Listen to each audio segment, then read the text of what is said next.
Paul McGann should have been the War Doctor. Nothing against John Hurt, who was a great talent and will always be to me the quintessential Caligula after his incredible performance in the series I, Claudius.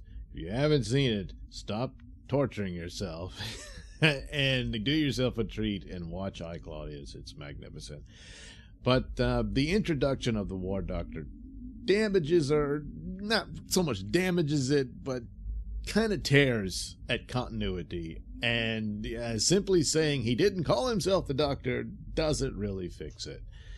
The War Doctor only comes into being because Stephen Moffat panicked when he couldn't get Christopher Eccleston to reprise his role in the 50th anniversary special. He admits to this after he was done with being the showrunner of Doctor Who in an interview, and he explains the whole thing out.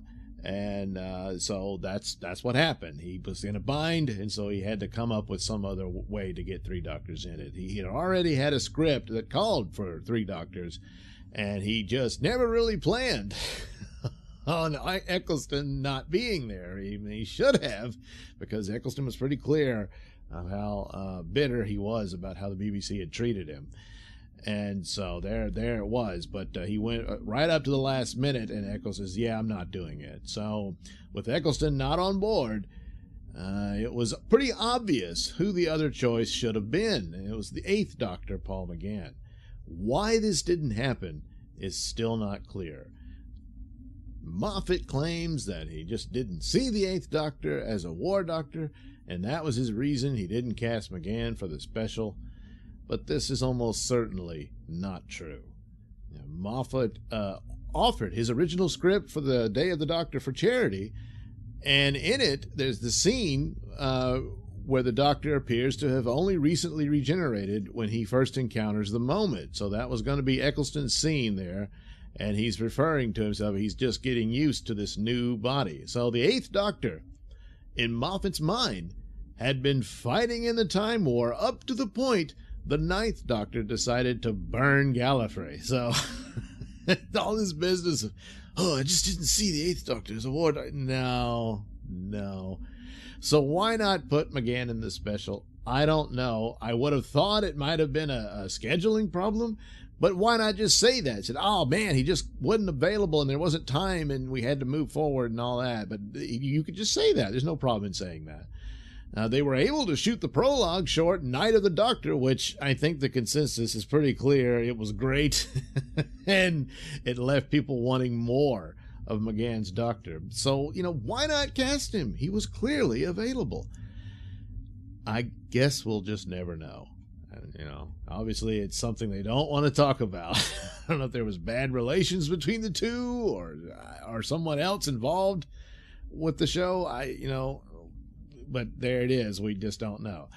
But, well, there you go. Anyway, Moffat, he just didn't have time to write a new script that only featured 2 Doctors. So he invents a Doctor. Now, some people saw this as brilliant, and I guess because of the surprise of a secret Doctor, there's a certain amount of gravitas to that. Oh, wow, didn't see that coming,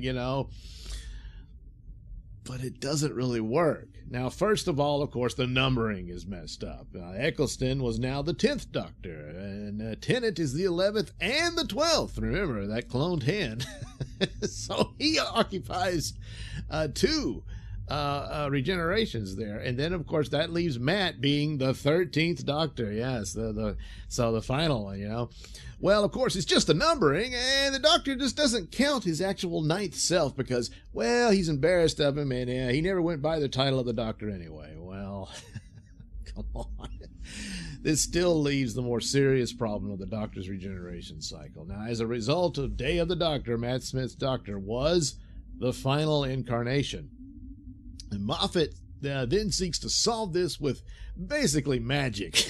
I mean, of course, with the help of the Time Lords and Clara's love, the Doctor receives a new regeneration cycle. Now, it's still vague as to how many regenerations the Doctor now has, and even Rassilon wasn't sure, but the Doctor has a new cycle nonetheless. Now, granting a new regeneration cycle was established in the classic series. You can go back to the 5 Doctors where they offer it to the Master.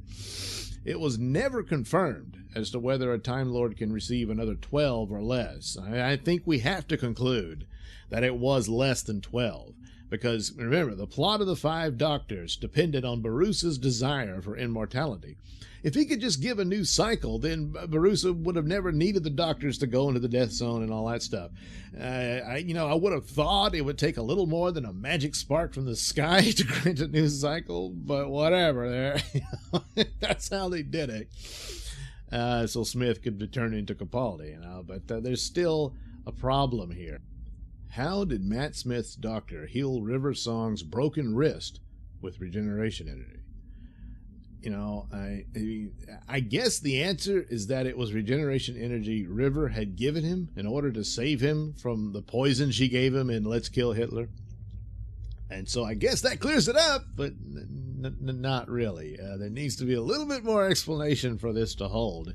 It sort of does. It kind of used to sort of, yeah, there you go, that explains it.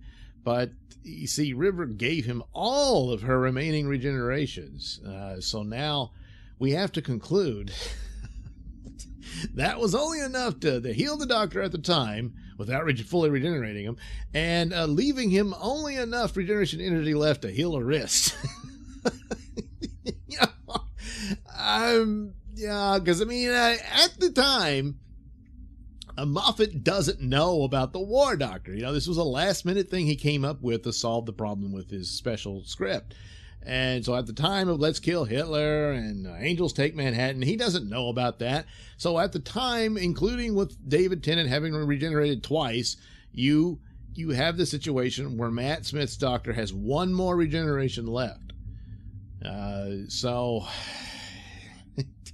that's where they are. And so it does show a scene where River's upset that he uses the regeneration energy to heal her wrist, and she's like, oh, you're wasting precious regeneration energy. And of course that fits in with the way it is at the time, that Matt only has one more regeneration, and here he is using what he's got left to heal her wrist. But now you would have to conclude she's upset because he's wasting the regeneration energy she gave him. But then how would she know that he doesn't have any more, but this, like I said, she gave him all of it. Shouldn't he have more? So obviously it's not thought out because he didn't know he was going to have to make up another Doctor at some point. So it doesn't really fit. It's you just kind of have to, just go with it, but not really. So, oh boy, what do you do? What do you do? Well, what if the Time Lords didn't need to grant the Doctor a new regeneration cycle, but only give him a push to regenerate? How could this be? Well, let's go back to my premise that the 8th Doctor was the War Doctor. Okay, so how does that work with everything that's happened? So, just for fun, let's go back. The Time War has begun, and the Daleks are winning. So, Lady President Romana, yes, we need Romana to come back. We sure do. And I mean for the TV series. I know she's been back on Big Finish for quite a while now. But anyway, Lady President Romana sends for the Doctor to lead a special forces team of rogue Time Lords to fight the Daleks. And I think you could suggest that the team would consist of the Master, who we know was involved in the Time War. And then you could throw in the Ronnie and even the old meddling monk, whatever happened to him. Omega, I suppose, could play a role. And then Barusa. Barusa you could put in there. They're all issued black leather coats as the uniform of the Time Lord's Black Ops crew. Yes, the black leather coat. Because, when McGann came back to doing the Big Finish audios, he just came up with his own outfit for the cover photos and stuff like that. And it was that black leather suit, and he had like a satchel for supplies and stuff. And you're like, well, wait a minute, he had an established outfit. Yeah, but that was just kind of forced on him. He initially wanted an outfit that kind of looked like that. And then here comes Eccleston pretty much wearing what he had envisioned. So a roundabout way, you could say that this is a transitional look for this 8th Doctor. And then by the time the 9th comes along, he just keeps it, because he's in a depressed, post-traumatic stress disorder guy, a war vet from this terrible war, when he's the 9th Doctor. And so it makes sense with his character in that his outfit is a pretty stripped down version of all the other crazy outfits that the Doctor has worn. He's just not into it. So that would kind of fit in with that, and I thought it would be an interesting thing of where, this was some sort of standard issue for whatever rank and position the Doctor and his new team of rogue Time Lords were a part of. So there you go. So you could also throw in 2 K9 units. Yeah, you could. That'd be cool. Yeah, because, Romana had one, Leela had one. Yeah, see? Yeah. But so why would the Doctor even agree to something like this? Well, you set it up that he only agrees to this because he's already suffered probably the worst attack by the Daleks he's ever suffered, and it results in the deaths of his companions. You could say he had several of them at the time, and they're just wiped out. It's one of the most crushing defeats he's ever felt, and he's quite in the mood for payback. And so he signs on with this. And in time, though, he regrets having done it because the Time Lords replace Romana with the resurrected Rassilon after they get pretty scared and desperate. And so they put him back in power. And then with the increasing brutality of the Time Lords and his own team, I mean, it's the Master and the Ronnie and so forth. I mean, what do you expect? And so this ultimately pushes the Doctor out of the war. He walks away. The Master, of course, hides. You can put it in there. The Monk and Ronnie are dead, and Barusa and Omega end up trapped back in the antimatter universe, and so you can have it like that.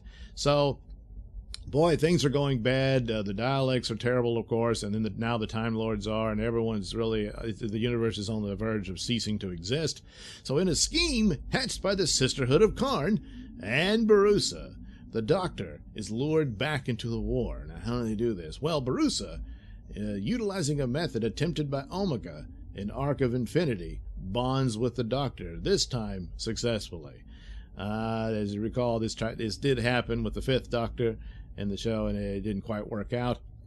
By the way, if you wanted to do a Time War series, you could have Peter Davison come back as Omega. Yeah. They did that in Big Finish. But so there you go. He's bonded with the Doctor. The Doctor is unaware of this and believes he is simply regenerated, but he's actually still the 8th Doctor. He's just merely bonded with Barusa, and together they now form the War Doctor. A hybrid, if you will. So there you go. And the Doctor, he does not know this. The Sisterhood was in on it, and that's where the Night of the Doctor happens, as the Doctor recalls it, but it's not exactly what was going on. And so Barusa, he makes contact with him from the antimatter universe, and they set this up, and it says, and for whatever reason, like, the Doctor's the one man who can take down both the Time Lords and the Daleks, and this is what they're hoping for at this point. So, well, the bond, what happened to it? Well, it ends when the Doctor regenerates into the 9th Doctor. So we don't really see the completion of that. We see it beginning at the end of the special. But so you can see that they separate into 2 people. And with the Doctor unconscious on the TARDIS floor, Barusa leaves for parts unknown, with the Doctor none the wiser of what transpired, until you want to reveal it later within the series. That would make for a cool story. Now, Omega could fill this role too, but I prefer Barusa, as he was a more interesting, conflicted character with a personal history with the Doctor. He'd also make a good recurring character as someone who may have been manipulating the Doctor off and on throughout, through the classic era into now. And you could probably even suggest he had a hand in that whole mysterious bad wolf business and the moment itself. But the Doctor, of course, would be furious with Barusa once the truth came out. But Barusa would counter that the Time War was the Doctor's fault. If the Doctor had finished off the Daleks and Genesis of the Daleks, the war never would have happened. And you could even suggest that Barusa was instrumental in sending the 4th Doctor to Skaro because he knew the Time War was coming. This would make for an interesting confrontation with a character that isn't quite a villain, but he's not quite a friend either. So he said, with the Master, you have an old friend, but the idea that the Master has a chance at redemption at some point, I'm not too good with that, because the horrific things that the Master has done, you can't come back from. It brings about a sadness within the Doctor, of course, but the Master is always a villain, even when he's Missy. so that's what that. But with Barusa, it's a little different, and so they could go back and forth with that, and they could bring up the genesis of the dialects. You had your one chance, and you wouldn't do it. And Sarah was ready to do it. I should have said Sarah instead. And the Doctor just says, "Nah, I stand by my decision. Wasn't my right," and all that sort of thing. But Barusa would still hold a grudge over that sort of thing, and so there would be often this sort of difficult, perhaps, alliance between the two as the series went forward, off and on. But there you go. So, but then now, what does this have to do with the Doctor's regeneration cycle? Well, at the end of the 5 Doctors, Barusa, he achieved his goal of immortality, but it was a trick from Rassilon. Yes, the price was eternal prison.